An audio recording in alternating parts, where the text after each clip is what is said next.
New class is revealed. Enjoy the trailer.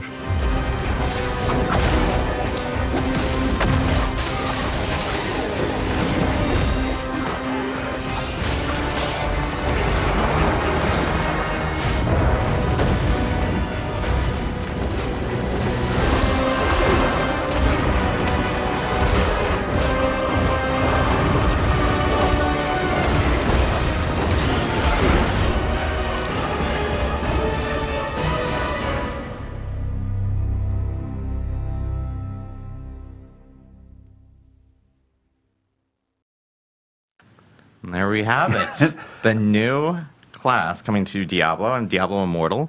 It's the Blood Knight. July 13th. July 13th. A little over a week away. Exactly. Sounds like there might have been some encoding issues. Exactly. Yeah, I know that some people are talking about there's a little bit of hitching on it and so forth. I will say that we actually do have that trailer that will be on a blog on DiabloImmortal.com immediately after the stream, so people can actually check it out. It will be on YouTube along with all the details that we're about to talk about. We just like to get ahead of ourselves. That's Sure. all. But obviously, first new class to the Diablo universe in nearly 10 years. I think there's a lot of questions in regards to like the story and so forth behind the Blood Knight. Ryan, give us a little bit of background regarding the Blood Knight itself. Yeah, sure. So I think historically, when we released DI, we released it with these sort of 6 very, very familiar, very stalwart classes that all of us love, that many of us have been playing for decades. And it's great to kind of indulge in that nostalgia. It's great to get that dopamine hit of playing a classic. But after 6 classes, it left us with the opportunity to do something that felt really new and different.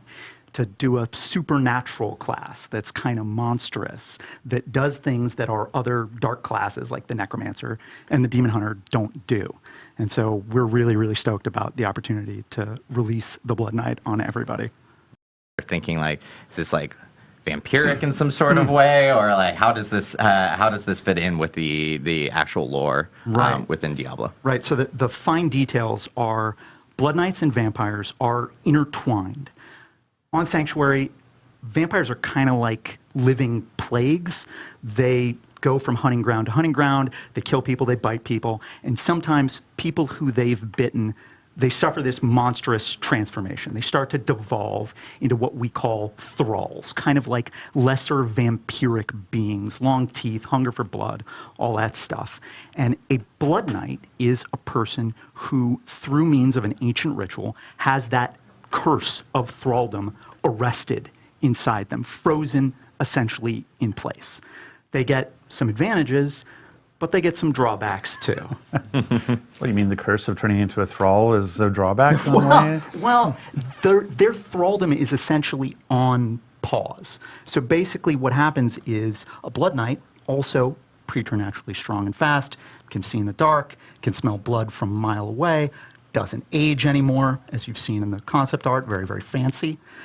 But on the flip side, you know, they have these blood red eyes, they have black veins in their face, right. Makes people uncomfortable. and maybe why. Yeah, I know, right. And sort of more pivotally than that, you know, deep inside their soul, there is an abomination, a monstrous darkness that hungers for violence.